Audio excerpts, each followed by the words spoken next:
Now, Fox 40 is celebrating remarkable women in our community. And congratulations are in order for our Remarkable Woman of the Year recipient, Beth Hassett. So we have some video when Riley Carroll, Fox 40's very own, surprised her with that award. Congratulations! We have a surprise for you, Beth. You have been nominated and chosen as KTXL Fox 40's Remarkable Woman of the Year. For all of your efforts, your friends and your colleagues are here. Woo! A big congratulations. As many of you know, Hassett is the CEO of Women Engaged Against Violence Everywhere, also known as WEAVE, a Sacramento-based nonprofit that provides shelter and support services for people that are experiencing domestic violence and sexual assault. Now, she's worked for the foundation for more than 20 years and has helped hundreds of people across our region. So we sat down with Hassett to talk more about WEAVE and how it has shaped her journey.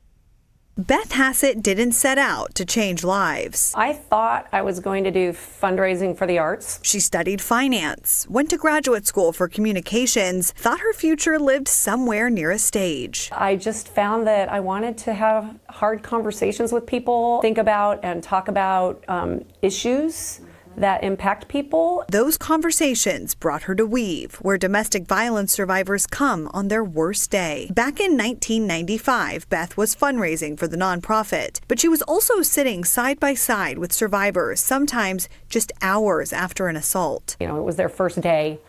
First worst day. It was, my job to guide them through the process and also just be there and be there for them. What stuck out in her mind wasn't their trauma.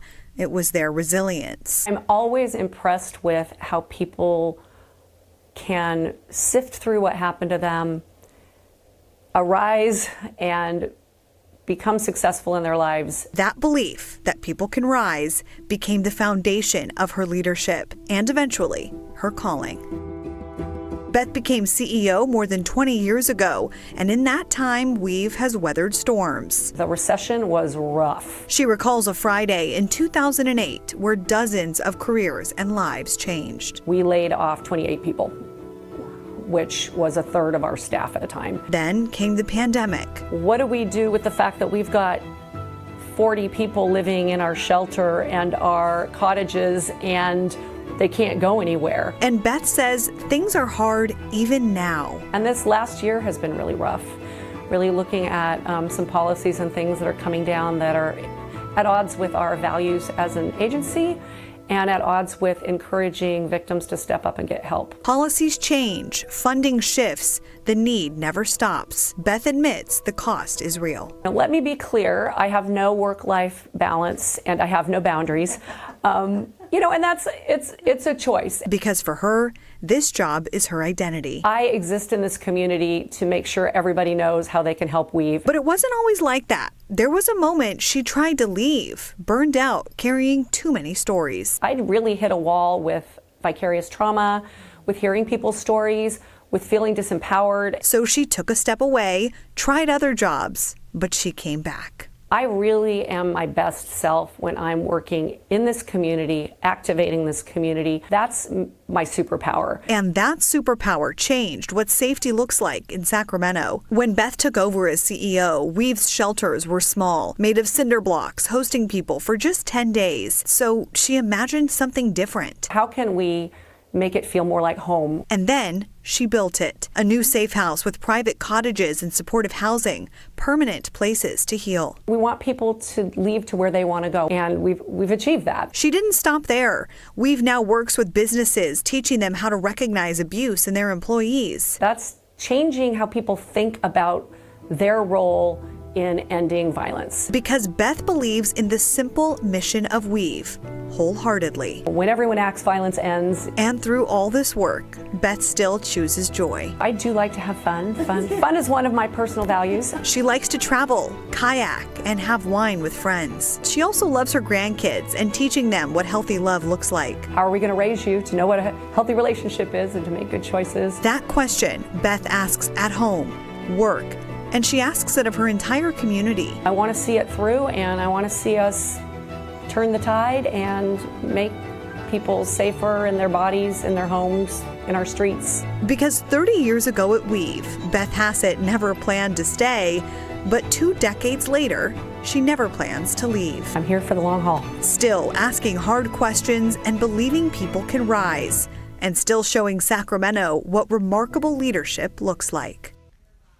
And here with us today, we have Fox 40's very own Remarkable Woman of the Year, Beth Hassett, the CEO of Weave. A big congratulations, Beth. That was so unfair. I haven't even seen it yet. Your first Now I'm time all seeing that weepy. beautiful story. Yes. I mean, your story is so remarkable. So from you. all of us here at Fox Thank 40, we wanted to you. give these to you. Oh, thank Big you. congratulations. I mean, we've been following the work that you've been doing. I know you've been here at Fox 40 and you've told us about ongoing events that you've had, how you're helping champion a lot of people that are getting serviced by Weave. I just love that you shared your entire story. You said there that you stand with people on their worst days, you champion them for better days.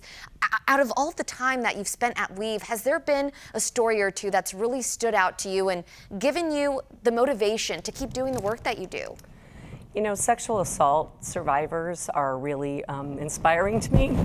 I had one gal that was assaulted at work in the morning, and she was supposed to be graduating from Sac State in a couple of months, and she did, but it was just so sad to watch her entire life get flipped on a dime, and then to watch her rise up and move forward. And it's stories like that and hearing from people like that 20 years later, 30 years later, that we've changed their lives or we've helped them continue on, that keeps me here. This is so mean of you guys. No, this is so beautiful. I mean, we love highlighting the work that you do.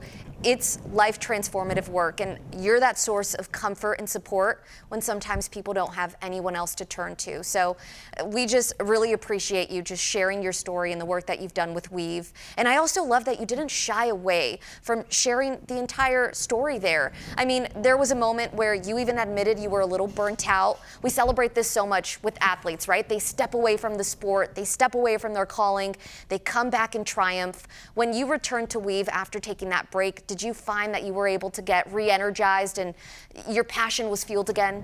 I was. I mean, what invigorates me is finding new ways to solve old problems. And I feel like every day we come up with a new solution, a new way to bring the community into the work that we do. I'm excited to represent our whole community in Nashville this weekend at a big awards celebration. I mean, I bring all of you who tell our stories and all of the people who the stories are about with me. Yes, it's an age-old problem that affects everyone in the community, so many people throughout the community. Beth, again, a congratulations from Fox 40 for being our Remarkable Woman of the Year. And you also have upcoming events in Sacramento, all to fundraise for Weave, an art show. You could head to weave.com for more information and just to learn more about Beth. We also have those details at fox40.com. So again, Beth, thank you for being here. Thank you so much.